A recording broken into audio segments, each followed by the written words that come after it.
They never see the strength, only the headlines. They never hear the truth, just the noise. And every time Meghan Markle dares to smile, the bitter men with broken mics lose their minds. Tonight we're calling out the circus, the smear merchants, the self-proclaimed truth-tellers drowning in their own spite.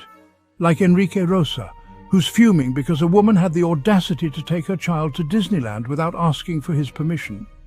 This isn't journalism. This isn't commentary. This is obsession dressed up as concern. And we're done pretending it's anything else. So buckle up, darlings, because we're not just defending Meghan, we're dismantling the lie, piece by poisonous piece. Let's make this count. Let's make it memorable. And most of all, let's make it loud enough for Enrique to hear it through that echo chamber he calls a show.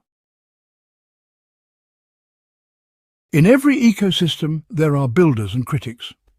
In public commentary, Enrique Rosa has become a prominent critic of Meghan Markle. His words are sharp, his tone dismissive, and his opinions often presented as fact.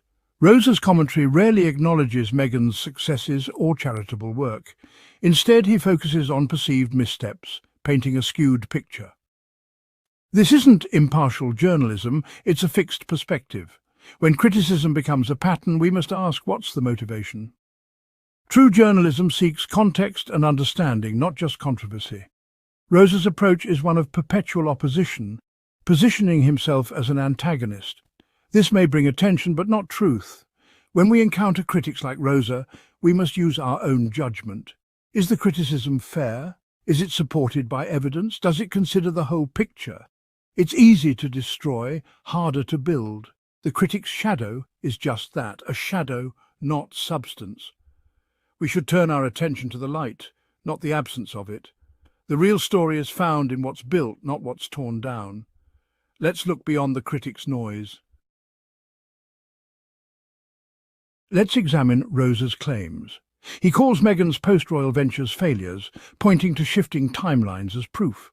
But building something new, especially under global scrutiny, is complex. While Rosa focuses on delays, Meghan's Arcuwell Foundation has supported causes from community relief in Mumbai to vaccine equity.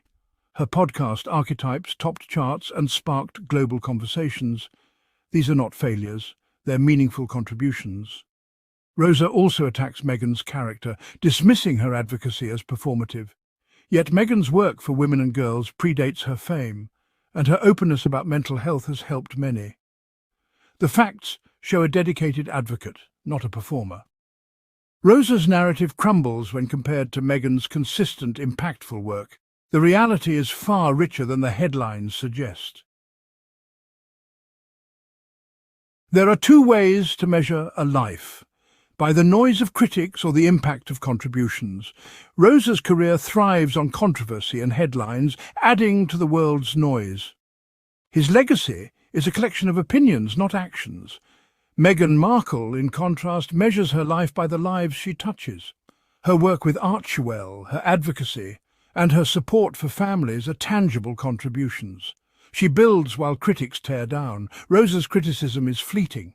Here today, gone tomorrow. It leaves nothing lasting, only negativity. Meghan's contributions endure. A community kitchen feeds people. A conversation about mental health changes lives. These are seeds planted for the future.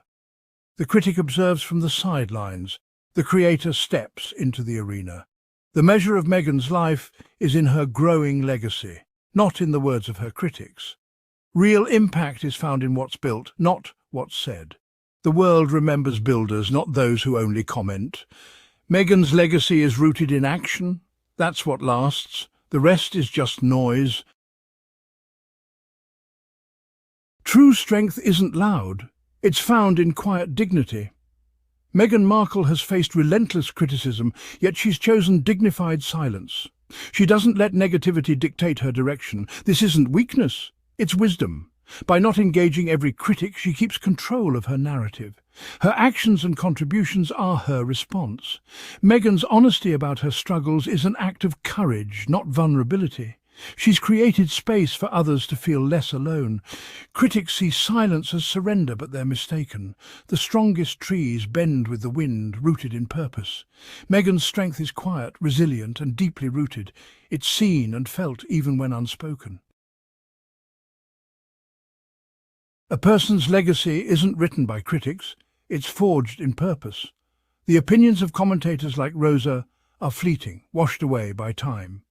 Meghan isn't building a legacy for praise, but for service. Her work for gender equality, mental health, and communities in need are the building blocks of a meaningful life. These contributions can't be diminished by negative headlines. History remembers those who build, not those who criticize. The voices of critics fade. The impact of real work endures. Meghan's legacy will be defined by her children, the organisations she's supported, and the people she's inspired. It's a legacy of courage, truth, and positive difference. This foundation can't be shaken. The story that matters is told in lasting impact, not fleeting media. Purpose outlasts praise. That's the legacy that endures. Meghan Markle doesn't need to answer her critics. Her life is her answer. Her work, dignity and resilience speak for themselves. Engaging with those committed to misunderstanding is fruitless. Her silence is a declaration of strength, not defeat. The narrative of weakness spun by critics is their own fiction. Meghan's reality is one of resilience, purpose and quiet courage. She's built a family, launched a foundation and inspired hope. Her spirit can't be diminished by harsh words. Her legacy is written in lives touched and hope inspired. Let critics shout, their noise is temporary. Meghan's strength lies within, in her values and quiet determination. Her life, lived with purpose and dignity, speaks volumes. So here's the bottom line. Meghan Markle doesn't need to clap back. She doesn't need to respond, because queens don't argue with jesters. She shuns Enrique not out of fear, but out of wisdom. She knows who deserves her energy and who doesn't. And to the Enriques of the world, here's a little truth serum. You can't cancel what you didn't build. You can't destroy what you never understood. And you sure as hell can't silence a woman whose power comes from within, not from your permission. Meghan doesn't need a throne. She already has a voice. And my darlings, that's the part that scares them most.